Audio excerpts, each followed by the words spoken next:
To add a bridge to your home in the app, tap the menu in the upper right-hand corner on the Rooms tab, and then select Manage Accessories. Tap the plus button and then Add Bridge. A message will appear in the app.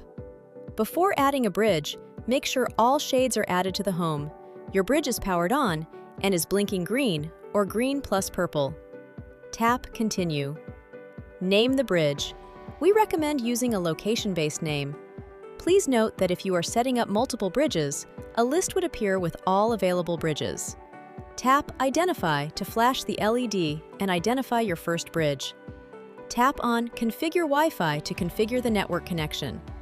Select your Wi-Fi network from the list and enter your password. Then tap Next.